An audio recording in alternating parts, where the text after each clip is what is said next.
სავარაუდოდ ნეთანიაჰუმ და მოსადმა ცენტრალურ სადაზვერვო სამმართველოში ტრამპს უთხრეს. თქვენ უნდა შეიჭრათ ირანში. ეს იქნება უდიდესი რამ, რაც კი ოდესმე მომხდარა. მთავარი რაც უნდა გააკეთოთ მათი ლიდერების ლიკვიდაცია. შემდეგ ირანელი ხალხი საპროტესტოდ გამოვა. მთავრობა დაეცემა და თქვენ გამარჯვებას გამოაცხადებთ. ეს ისეთი შთამაგონებელი იქნება. თქვენ თავად აერჩევთ ირანის ახალ უზენაეს ლიდერს. ყველაფერი ვენესუელას სცენარით განვითარდება. ნავთობის მარაგი ამერიკის ხელში აღმოჩნდება და ამით ყველაფერი დასრულდება.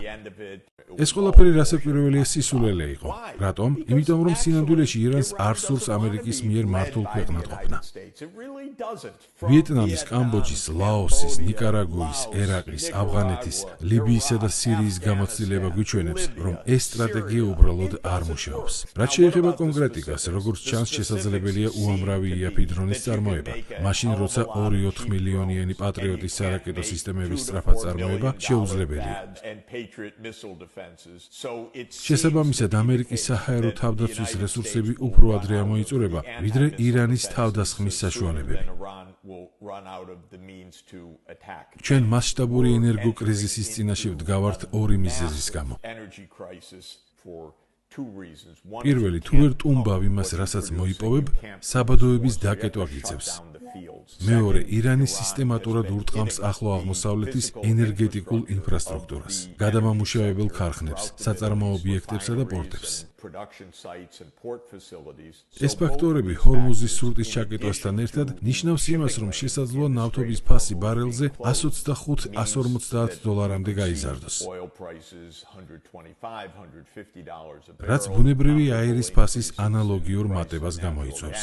გარდა ამისა, ირანი მარტო არ არის, მას დაეხმარებიან ჩინეთი და რუსეთი,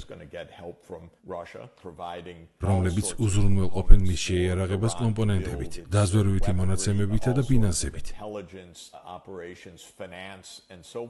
რადგან ირანი ჩინეთის ნავთობის მთავარი მომწოდებელია და პეკინს არ სურს მსოფლიოს ნავთობ მომარაგება ამერიკული ადმინისტრაციის ხელში აღმოჩნდეს.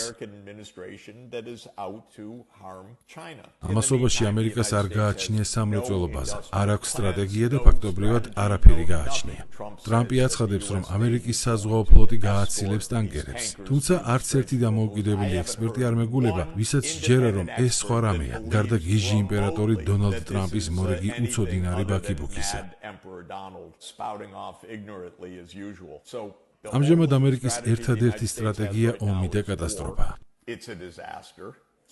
ჩემი ვარაუდით, ან სროლა შეწყდება და ტრამპი გამოაცხადებს ილუზორულ გამარჯვებას, იცხოვრებს თავისი ფანტაზიებით, რომ მოიპოვა უდიდესი გამარჯვება დედამიწის შექმნის დღიდან.